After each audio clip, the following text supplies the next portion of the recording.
1400 صحاب کے ساتھ حضور عمرے کے لیے تشریف لاتے ہیں. کفار مکہ کھڑے ہو گئے کہ ہم عمرہ نہیں کرنے دیں گے، لڑائی ہوگی. حضرت عثمان غنی رضی اللہ تعالیٰ عنہ کو بھیجا کہ ہم عمرہ کر کے واپس چلے جائیں گے، کوئی لڑائی کا ارادہ نہیں ہے. انہوں نے کہا یہ نہیں ہوگا. عثمان آپ آئے ہو تو طواف بیت اللہ کرنا چاہو تو کر سکتے ہو. کہا نہیں، یہ تو نہیں ہو سکتا کہ حضور کے بغیر میں طواف کروں. خیر صلح حدیبیہ کا موقع آیا تو عروہ بن مسعود کی قیادت میں قریش مکہ نے مذاکرات کیے حضور علیہ السلام سے، تو ایک صلح نامہ طے پا گیا. اس کی شرائط میں سے ایک شرط یہ تھی کہ مکے سے اگر کوئی شخص بھاگ کر کے مدینہ المنورہ جائے تو اہل مدینہ اس کو پناہ نہیں دے سکیں گے. وہ ہمارا بگوڑا شخص ہوگا تو اس کو پناہ نہیں دے سکیں گے. اور اگر کوئی شخص مدینہ المنورہ سے مکہ واپس آنا چاہے تو اہل مکہ اس کو پناہ دینے کے مجاز ہوں گے. تو حضرت عمر رضی اللہ تعالی عنہ اس شرط پر بہت پریشان ہوئے اور حضرت ابو بکر صدیق رضی اللہ تعالی عنہ سے جا کے بات کی اور کہا کیا ہم حق پہ نہیں ہیں؟ کہا حق پہ ہیں.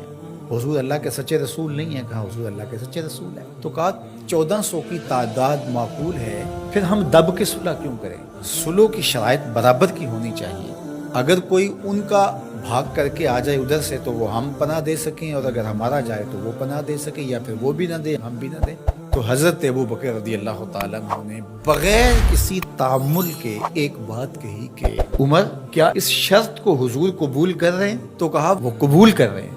تو برجستہ دوسرا جملہ آیا، کہا عمر ہوا رسول اللہ صلی اللہ علیہ وسلم. عمر وہ اللہ کے رسول ہیں. جب وہ قبول کر رہے ہیں تو بات ختم. یہ تھا وہ تیقن. اس کو اس مفہوم میں بھی لے سکتے ہیں، عقل قربان کم بپیش مصطفیٰ. یہاں پہ سارے راستے بند ہو جاتے ہیں. یہ ہے وہ یقین. تو کہا ہوا رسول اللہ. یہ برجستہ جملہ ہے جو یقین کی بجلیاں بھر دیتا ہے روحوں کے اندر. یہ کوئی حرج نہیں ہے کہ کسی بھی مسئلہ شرعی اور کسی بھی دینی امر میں آپ لاجک تلاش کر لیں، مل جائے تو اچھی بات ہے. لیکن یہ مزاج بنانا کہ اس کا لاجک کیا ہے، اس کا لاجک کیا ہے. تو اب ذرا دیکھیے کہ جو ظاہری اس پہ بات اٹھتی تھی کہ 1400 کی ہماری تعداد ہے اور وہ اتنے ہیں، تو برجستہ جو جواب دیا وہ یہ تھا ہوا رسول اللہ صلی اللہ علیہ وسلم، کہ وہ اللہ کے رسول ہے. تو حضرت عمر وہیں خاموش ہو گئے. آگے چلیے. حضور علیہ السلام کا وصال ہوتا ہے.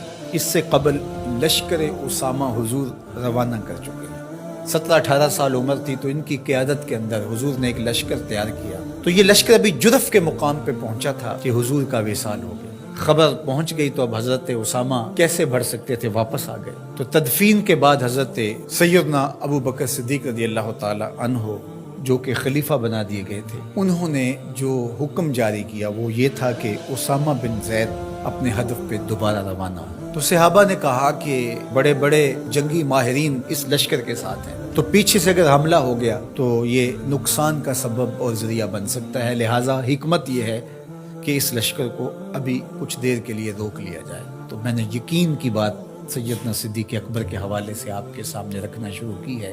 تو سنیے کیا جواب آتا ہے. انہوں نے جواب میں کہا واللہ اگر مجھے یقین ہو کہ جانور درندے جنگلوں سے آ کے میرے بدن کی بوٹیاں بھی نوچ لیں تب بھی لشکر اسامہ کو بھیجوں گا، اس لیے کہ اس کو روانہ اللہ کے رسول فرما چکے. پھر اس کا نتیجہ کیا ہوا؟ جو قبائل پر تول رہے تھے حضور کے وصال کی وجہ سے، جن کے کچھ حوصلے بڑے تھے، انہوں نے سوچا ان کا کتنا سسٹم مضبوط ہے کہ یہ ان حالات کے اندر بھی لشکر کو روانہ کرنے کی پوزیشن میں ہے. اور جدھر لشکر گیا انہیں یہ خبر پہلے پہنچ گئی کہ حضور علیہ السلام کا وصال ہو گیا، لیکن انہوں نے سوچا کہ ان حالات کے اندر بھی لشکر حملہ آور ہو رہا ہے ہمارے اوپر، تو اس کا مطلب ہے یہ کتنے مضبوط ہو گئے ہوئے. تو لشکر بھی کامیاب اور بامراد مظفر ہو کر کے واپس پلٹا، اور کسی کو مدینہ المنورہ کی طرف میلی آنکھ سے نظر اٹھا کے دیکھنے کی ہمت بھی نہ پڑی. یہ سیدنا صدیق اکبر رضی اللہ تعالی عنہ کے یقین کا، اعتماد کا، بھروسے کا، اور حضور علیہ الصلوۃ والسلام کی ذات پر ان کا جو اذعان و یقین تھا اس کا نتیجہ تھا. تو یقین کی کائنات کا اگر کسی نے شہنشاہ دیکھنا ہے تو وہ ابو بکر صدیق رضی اللہ تعالی عنہ.